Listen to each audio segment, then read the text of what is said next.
સુરત વનિતા વિશ્રામ મહિલા યુનિવર્સિટીના ત્રીજા પદવીદાન સમારોહ યોજાયો હતો, જેમાં મુખ્ય મહેમાન તરીકે બિહારના રાજ્યપાલ આરિફ મોહમ્મદ ખાન ઉપસ્થિત રહ્યા હતા। આ સમારોહમાં જીપીએસસીના ચેરમેન હસમુખભાઈ પટેલ સન્માનિત અતિથિ તરીકે ઉપસ્થિત રહ્યા હતા। આ કાર્યક્રમ સવારે 11 વાગ્યે યુનિવર્સિટી કેમ્પસમાં આવેલા બાજી ગૌરી ઓપન એર થિયેટર ખાતે યોજાયો હતો।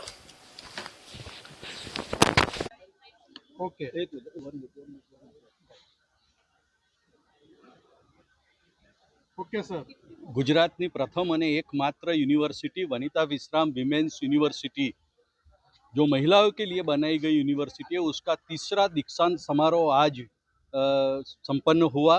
उसमें खास तौर पे बिहार के महामहिम राज्यपाल श्री और विद्वान आरिफ मोहम्मद खान साहेब ए कार्यक्रम में उपस्थित था और साथे साथे जीपीएससी ना चेरमेन आदरणीय श्री हसमुखभाई पटेल साहेब मुख्य मेहमान तरीके आज उपस्थित था।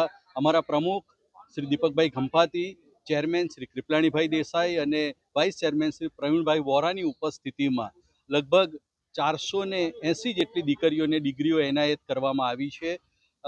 महिलाओं सशक्त बने ए आ समयनी मांग छे, त्यारे आ यूनिवर्सिटी दीकरीओने पगभर करवा माटे, सोमानथी जीवी शके एना माटे प्रयत्नशील छे। हूँ provost doctor Dakshesh Thakar degree लेनार सौ दीकरीओने हृदयपूर्वकना अभिनंदन आपुं। डिग्री एक कागळनो टुकड़ो न रहता एमना जीवनमां ए ज्ञान एप्लाय थाय, इम्प्लिमेंट थाय ए प्रकारनी शुभेच्छाओ दीकरीओने पाठवीए छीए।